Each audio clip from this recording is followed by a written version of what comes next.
இன்றைக்கி பார்த்தீங்கன்னா ஒசூர்லேருந்து ஒரு தம்பி ஃபோன் பண்ணியிருந்தாங்க. அண்ணா எனக்கு கர்ண பேர் வேணும், அப்புறம் ஹை ஃப்ளையர் வேணும் அப்படின்ட்டு இருந்தாங்க.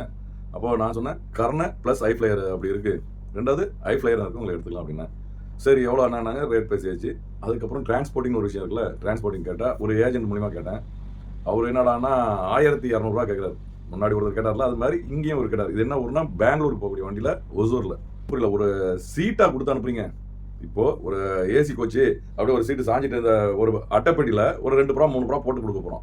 இன்னமும் ஏசி கோச்சில் அனுப்புகிற மாதிரி 1200 அப்படிலாம் கேட்குறீங்க. எனக்கு ஒன்றும் புரியல. இதே இந்த வீடியோவை பார்த்துவாங்க.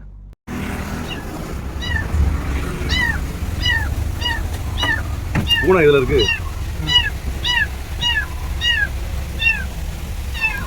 இது என்ன கேஜ் வருது? என்ன தேங்க்யூ. இப்போ நீங்கள் பார்த்துட்டு வந்தீங்களே, இந்த வீடியோ வந்து ஷூட் பண்ணது வந்து கேரளாவில் பார்த்தீங்கன்னா யூரோப்பியன் சிராஜ். அதில் அந்த வண்டி பார்த்துருப்பீங்க. அந்த வண்டியில் வந்து ஒரு பாக்ஸுக்கு வந்து 300 தான் சார்ஜ் பண்ணுறாங்க.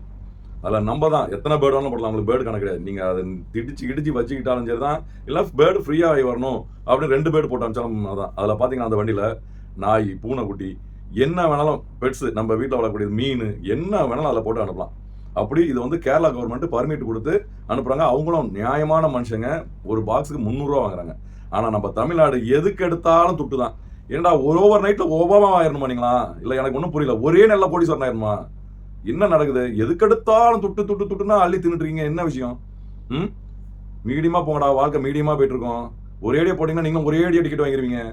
ரொம்ப கஷ்டமாக இருக்குது எனக்கு இங்கெல்லாம் நடக்கிறதெல்லாம் பார்த்தா. 500 நான் வந்து அதாவது சென்னைக்கு 500 கொடுத்துருக்கேன். அதில் இன்னொரு தடவை ஃபஸ்ட்டு 400 கேட்டார். ஒன்றும் இல்லைனா நான் 500 கொடுத்துட்றேன், நீங்கள் அனுப்பிச்சு விடுங்க. 400 தானே கேட்குறீங்க, 500 கொடுத்துறேன். பொருள் எனக்கு சேஃபாக போய் சேரணும், அதுக்கு மாதிரி சேஃபாக பண்ணிங்க அப்படின்னு சொல்லிட்டேன். சார் விடுமா? அடுத்து 700 800 நான் அப்புறம் கையிலேருந்து 200 கொடுத்துருக்கேன். இப்போ ஒரு டிரான்ஸ்போர்ட்டிங் காரைக்காலுக்கு பண்ணியிருந்தேன். அந்த டிரான்ஸ்போர்ட்டிங்க்கு இங்கெல்லாம் நம்ம ஊரில் இருந்தெல்லாம் பஸ் அதிகமாக இல்லைங்க. அதனால் அது வந்து 800 குறைஞ்சி பண்ண முடியாது. நான் கஸ்டமர்கிட்ட 500 பேசிட்டு இருக்கேன், 800 இதுலேயும் 300 போட்டு கொடுத்துருக்கேன். அது அந்த கஸ்டமருக்குமே நான் அனுப்பிச்சிருந்த ஜிபேவும் அதை இது பண்ணிவிட்டேன். ஆனால் நான் வேணா அனுப்பிச்சிருமா, ஒரு தங்கமான மனுஷன் காரைக்காலுக்கு அனுப்பிச்சிருந்தேன். இப்போது 3 நாள் ஆகுது. அவர் நான் அனுப்பிச்சிட்டுமானாரு. ஐயோயோ, நான் பேசுனதுக்காக அது எதாக இருந்தாலும் நான் தான் அதை பார்த்துக்கணும், அதனால் நீங்கள் அதில் தடையிட வேண்டாம் அப்படின்ட்டு அவர் சொல்லியிருந்தேன். அவரும் அவரோட வீடியோலாம் எனக்கு எடுத்து அனுப்பிச்சிருந்தாப்ல. வீட்டில் விட்டுருக்கேன், ரொம்ப சந்தோஷம் அப்படின்ட்டு அவர்லாம் அனுப்பிச்சிருந்தார். இது ஒரு பக்கம் இருக்கேன். நான் இப்போ பேச வந்தது வந்து டிரான்ஸ்போர்ட்டிங். அப்போ டிரான்ஸ்போர்ட்டிங் இந்த இஷ்யூவில் போயிட்டு இருந்தால் நம்ம நாட்டில் என்ன எப்படி வளர்க்க முடியும், எது என்ன பண்ண முடியும்? பேசாமல் எல்லாமே பேன் பண்ணி விட்டுருங்க. கஞ்சா கடத்துறவனை விட்டுறீங்க, அதை பண்ணுற அந்த இதெல்லாம் விட்டுறீங்க. இங்கே வீட்டை வளர்க்கக்கூடிய பெட்ஸு, அதுவும் பஸ்ஸுக்காரங்களோ ஒரு லாரிக்காரங்களோ சம்மதிச்சு வாங்கிட்டு போனால் உங்களுக்கு என்ன பிரச்சனைன்றேன். இல்லாட்டி பர்மிட் கொடுங்க சார். யாராவது வண்டிக்காரங்க நம்மளுக்காக போட்டு விடுவாங்க, அப்படியே வருமானம் சம்பாதிங்க.